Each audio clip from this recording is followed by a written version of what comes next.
के 100 ग्राम के special PACS में फ्रेशनेस लॉक है। ऐसे गोल्डी मसाले जहां जाएं रिश्ते बनाएं।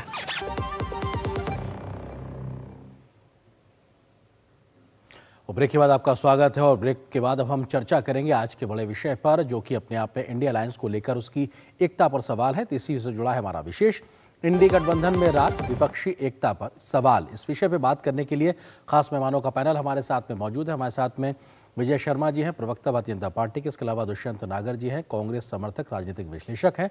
शांतनु गुप्ता जी हैं, राजनीतिक विश्लेषक। आप तीनों का बहुत बहुत स्वागत है। दुष्यंत जी, आपसे शुरुआत करते हैं, क्योंकि ममता दीदी ने जो बात कही है, इंडिया अलायंस को नेतृत्व करने की इच्छा जाहिर की है, सिर्फ टीएमसी की तरफ से नहीं, उसको तमाम लोगों का, आपके सहयोगी दलों का समर्थन भी मिलता नजर आ रहा है। ये क्या संकेत दे रहा है? क्या कांग्रेस और राहुल गांधी के नेतृत्व को एक तरीके से अंदर से ही, सहयोगियों से ही चुनौती मिल रही है? देखिए जी, अगर किसी राजनीतिक दल अथवा गठबंधन में सबकी राय सेम है तो फिर तो वहां लोकतंत्र है नहीं। लोकतंत्र का मतलब तो ये है कि सबकी अलग अलग विषय को लेकर राय है और सब लक्ष्य एक पे पहुंचना चाहते हैं। तो ये आप अगर देखेंगे एनडीए के शुरुआत के दिनों में, तो एनडीए ने भी संघर्ष किया, फिर बहुत से मुद्दों पे अलग अलग राय थी कई राजनीतिक दलों की, लेकिन लंबे समय तक साथ चलते हुए अब वो मिलकर काम कर रहे हैं, आगे बढ़ रहे हैं। तो बिल्कुल ममता जी की अपनी महत्वाकांक्षाएं हैं, उनको प्रधानमंत्री बनना है जी। और प्रधानमंत्री बनने का अवसर मैं समझता हूं कि सबको चाहिए, लेकिन सबसे बड़ा दल है Congress party. Congress party lead करेगी जी, इसमें कहीं कोई दो मत नहीं है। लेकिन दुष्यंत जी अगर 140 करोड़ लोगों के भविष्य का मामला है। बिल्कुल दुष्यंत जी, लेकिन सवाल ये है, आप जो बात कह रहे हैं बिल्कुल जरूरी है। दुनिया का सबसे बड़ा लोकतंत्र हिंदुस्तान है और ये लोकतांत्रिक व्यवस्थाएं सब जगह फलनी फूलनी चाहिए। लेकिन जब पब्लिकली इस प्रकार का कोई स्टेटमेंट आता है तो ये लगता है कि आप जो बात अंदर बैठकों में तय कर सकते हैं, अगर वो पब्लिकली कही जा रही है तो क्या शायद अंदर सब कुछ ठीक नहीं है? ये परसेप्शन बनता है। सवाल ये है, देखिए जी, टीएमसी एक अलग पार्टी है, कांग्रेस से टूट के अलग हुई है, तो ये दो पार्टियां तो हैं ही और दोनों के आमने सामने कई राज्यों में चुनावी मुकाबला भी होता है जी। तो अगर हम ये सोचें कि दोनों बिल्कुल ही एकदम से अनुशासित तरीके से ही काम करेंगी, तो मैं समझता हूं कि ये बेईमानी है, ये ईमानदारी वाली बात मतलब नहीं है। कांग्रेस को स्वीकार्य है इस प्रकार की बयानबाजी जो आपस में एक ऐसा परसेप्शन बनाती? कांग्रेस को स्वीकार्य है ये? जी, कांग्रेस को ये स्वीकार्य है इस प्रकार के सहयोगियों के द्वारा बयान आना? कांग्रेस को स्वीकार्य है ये? देखिए, नेतृत्व को लेके व्यापक रूप से चर्चा की जा सकती है जी। एक गठबंधन जो राष्ट्रीय स्तर पे एक विकल्प के रूप में अपने आप को प्रस्तुत कर रहा है, उसके नेतृत्व को लेके कई आयामों पे चर्चा की जाएगी। अगर एक भावी सरकार बनती है, उसकी विदेश नीति क्या होगी, उसकी रक्षा नीति क्या होगी, उसका सोशल एजेंडा। ठीक है, बात यही है कि अगर बैठकों में तय होता तो शायद ये सवाल ना होता। मैं आता हूं आपके पास में। शांतनु गुप्ता जी हमारे साथ में जुड़े हुए हैं। नेतृत्व करना चाहिए जो दल राष्ट्रव्यापी जिसकी पहुंच है। मैं आता हूं आपके पास में। शांतनु जी, आपको लगता है कि अगर ये इतना सीधा सा है कि भाई लोकतंत्र है, सबको अपनी बात कहने का हक है, उन्होंने कह दिया, आपको मानना है मानिए, नहीं मानना है मानिए, तो फिर उसको इतनी राजनीति क्यों देखने को मिल रही? क्या ये इतना बिल्कुल सीधा सपाट है जैसा दुष्यंत जी कह रहे हैं? शांतनु जी। नहीं, बिल्कुल भी इतना सीधा नहीं है। देखिए, जब भी कोई गठबंधन सरकार बनाता है एनर्जी, उसमें एक बड़ा दल होता है, इसका अम्ब्रेला दल कहते हैं, उसके अम्ब्रेला के नीचे सब आके टिकते हैं। अभी हमारे भाई साहब ने कहा कि एनडीए में भी ऐसी, दुष्यंत जी ने कहा एनडीए में भी ऐसी होती थी। एनडीए में ऐसा कभी भी नहीं हुआ। एनडीए में चाहे वो अटल बिहारी वाजपेयी की सरकार बनी, 180 सीट की पार्टी हुआ करती थी। फिर जब भाजपा बनी तो कभी 270 की पार्टी, 303 की पार्टी, 240 की पार्टी। वो मतलब एक बहुत बड़ी पार्टी है जिसके साथ कुछ दल जुड़ के सरकार बनाते हैं। अभी जब तक देखिए आप इलेक्टोरल विक्ट्री नहीं करेंगे तो राजनीति क्षेत्र में बातों से, नाम से कि मेरे नाम पे गांधी लगा है, अलाना लगा है, फलाना लगा, लंबी राजनीति नहीं कर सकते जी। तो इलेक्टोरल विक्ट्री आपका चैलेंज है। ममता कह रही मैंने तो अपने स्टेट में भाजपा को टक्कर दी है, आप हरियाणा में टक्कर क्यों नहीं दे पा रहे, आप महाराष्ट्र में टक्कर क्यों नहीं दे पा रहे? तो जब तक आप इलेक्टोरल विक्ट्री नहीं लाएंगे तब तक आप राजनीति में केवल क्योंकि मैं गांधी हूं इसलिए नाम नहीं आपका परचम नहीं लहरा सकता। और दूसरी बात, बड़ी मजे की बात है, कांग्रेस में जितने वर्टिकल स्प्लिट हुए हैं वो गांधी परिवार की वजह से हुए। ममता बनर्जी क्यों निकली? गांधी परिवार उनको लीडरशिप स्पेस नहीं दे रहा था जी। शरद पवार क्यों निकले? क्योंकि गांधी परिवार उनको लीडरशिप स्पेस नहीं दे रहा था। नवीन पटनायक के पिताजी, वाईएसआर के पुत्र, सब इसलिए निकले, गांधी परिवार उनको स्पेस नहीं दे रहा था। तो ये चैलेंज होगा ही होगा। ये चैलेंज केवल तभी रोक सकता है जब राहुल गांधी इलेक्टोरल विक्ट्री से मुंह बंद कर पाए। जब तक वो इलेक्टोरल विक्ट्री से मुंह नहीं बंद कर पाएंगे ये आवाजें उठती रहेंगी। शांतनु जी, लेकिन समाजवादी पार्टी का या फिर जो शिवसेना उद्धव ठाकरे का गुट है, उनके नेताओं की तरफ से इस प्रकार के बयान आ रहे हैं जो अपने आप में दिखाते हैं कि शायद सब कुछ ठीक नहीं है। और सपा का मैं इसलिए भी जिक्र कर रहा हूं कि महाराष्ट्र में आज एक तरीके से अगाड़ी में सीधे तौर पर फूट पड़ गई अबू आजमी का बयान के बाद से। और ये एक बात नहीं, बहुत बारी अभी आपने बताया सीट चेंज हुई। अवधेश कुमार जी को जो अयोध्या के सांसद बने, जिनको अखिलेश यादव राजा अयोध्या बोलते हैं, उनकी सीट पीछे कर दी तो मनमुटाव हुआ। बहुत सारी बैठकों में अखिलेश यादव नहीं जाते हैं। अभी जो 9 सीटों पर उपचुनाव हुआ, कांग्रेस को ठेंगा दिखा दिया, कहा तुम्हारे सिंबल पे तो चुनाव ही हार जाएंगे, तुम तो सिंबल ही पीछे रखो। हार अखिलेश जी फिर भी गए बुरी तरह से। तो किसी ने राहुल गांधी को बड़ा नेता माना ही नहीं कभी। थोड़ी दिनों के लिए इंडिया गठबंधन जब बना तो माना, उसमें भी आपने देखा कि आम आदमी पार्टी अलग चुनाव लड़ी, लेफ्ट अलग चुनाव लड़ा, ममता बनर्जी अलग चुनाव लड़ी अपने अपने स्टेट में।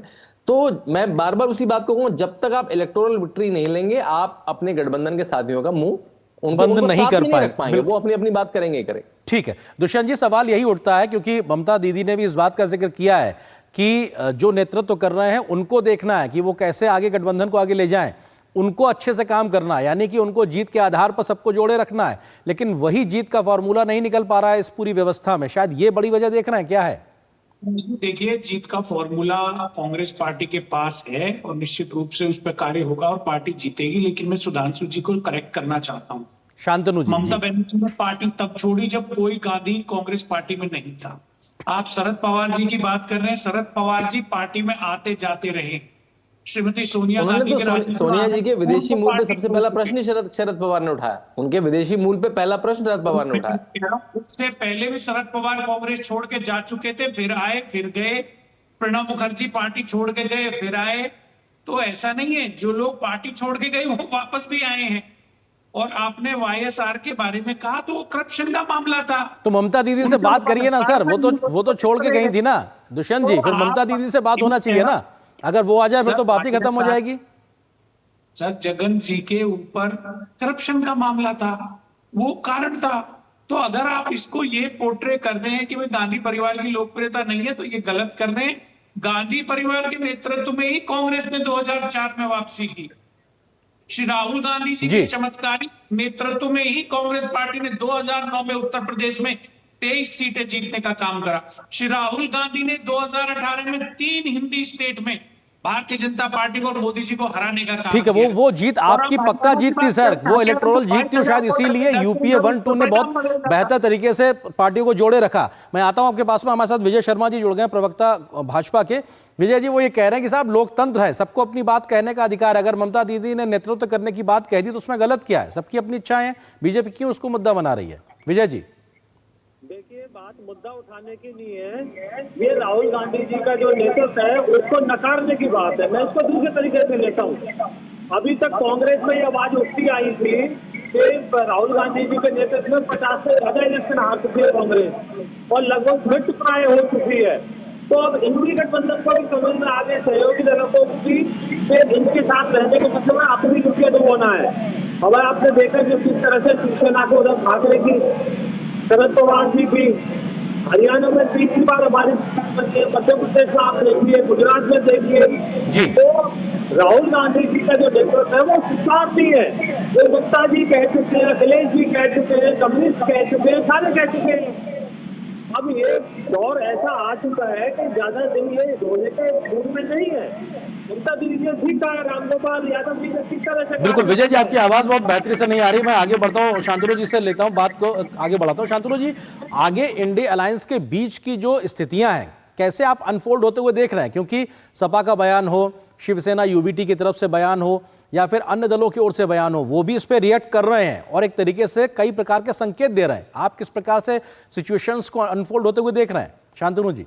देखिए, हमने सबने देखा था 2024 में ये टोटली अपॉर्चुनिस्टिक अलायंस था। इसमें कोई नेचुरल एफिनिटी नहीं थी। ये लोग, जैसे मैंने बोला, अधिकतर पार्टियां जो हैं वो तो बनी ही कांग्रेस विरोध से हैं। देखिए, भारत में पार्टियां बनी कैसे हैं? या तो कांग्रेस से निकल के आई हैं या वो जनता जेपी आंदोलन से बनी। जेपी आंदोलन तो पूरा एंटी कांग्रेस आंदोलन था, उसमें तो इंदिरा के अगेंस्ट पूरा आंदोलन था। तो जो सारी पार्टियां या तो एंटी कांग्रेस के प्लैंक पे निकली हैं या कांग्रेस से ही निकली हैं किसी ना किसी वजह से। अब वो कांग्रेस के साथ आएंगी तो वो तो बिल्कुल अननेचुरल अलायंस है। वो मिला कैसे? भाई मोदी को हराना है, हम लोग साथ में कर सकते हैं, वोट बैंक प्लस कर देंगे, तेरा ए मेरा बी प्लस के ए प्लस बी, शायद मोदी को हरा पाए।